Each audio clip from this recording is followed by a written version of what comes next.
Pour moi, une des principales difficultés de l'apprentissage en autodidacte, à l'âge adulte, après être, sorti de l'école, c'est qu'on est livré à nous-mêmes et c'est assez compliqué, au jour le jour de s'autodiscipliner et d'éviter de perdre le focus, de perdre la concentration et de ne pas se disperser, de pas finir heu, en étant un petit peu intéressé partout et au final avoir 15 000 projets démarrés et rien de concret qui se termine. Pour moi, c'est un des problèmes les plus importants de l'apprentissage en autodidacte et auquel j'ai été confronté de nombreuses fois.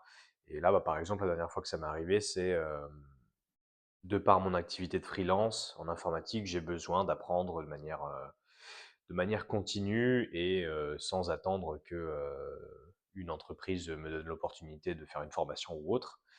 Et je me suis retrouvé à un moment à faire un petit peu d'IA par-ci, un petit peu de cloud par-là et à pas savoir exactement, comment me discipliner. Et du coup, je suis revenu à l'essentiel et je vais vous parler d'une technique qui est très, très simple, qui est vraiment toute bête, mais qui va vous permettre de ramener un petit peu de focus et un peu de concentration, dans votre processus d'apprentissage si vous êtes amené, comme moi, à apprendre, tout seul de manière fréquente. La solution, elle est assez simple. Elle consiste à remplacer les contraintes qu'on avait quand on était à l'école, à l'université, où on se faisait taper sur les doigts, on avait des examens, etc. On va simplement remplacer cette contrainte-là par une contrainte qu'on va se fixer nous-mêmes. Donc c'est quelque chose qui est vraiment très simple à mettre en place, mais qui va vous forcer à vous préparer de manière optimale.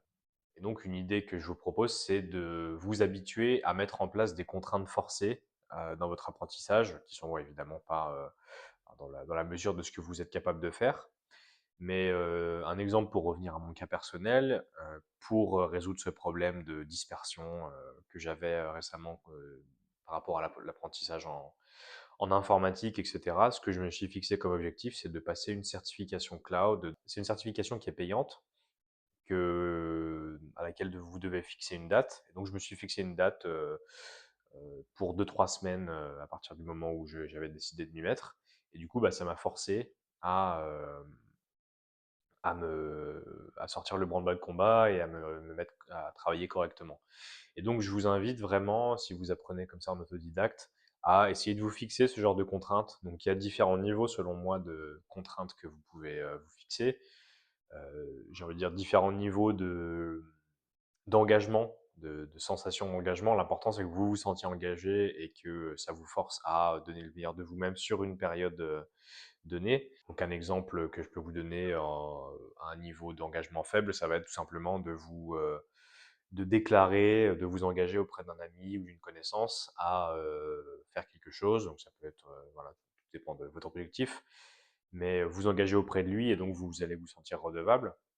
Ça, c'est le niveau le plus simple selon moi parce que quand vous êtes auprès d'amis, c'est toujours, c'est pas si compliqué de se dédire, on va dire.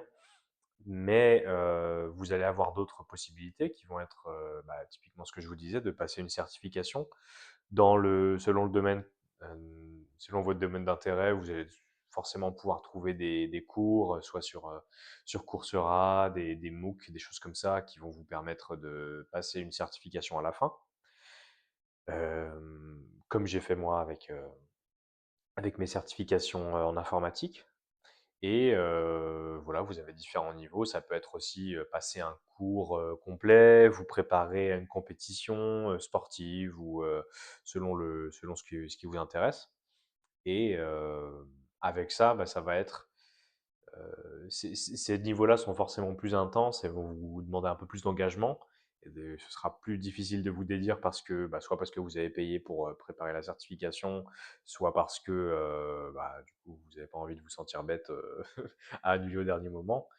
Et donc, c'est simplement des petites techniques, une petite technique de motivation sous contrainte qui évite de vous baser uniquement sur votre propre motivation parce que être motivé au début d'un projet, c'est une chose, mais il faut se dire que c'est tout à fait normal, naturel et qu'à un moment, vous allez finir par être un peu moins motivé, avoir un peu moins un peu moins d'idées, un peu moins de volonté de faire les choses.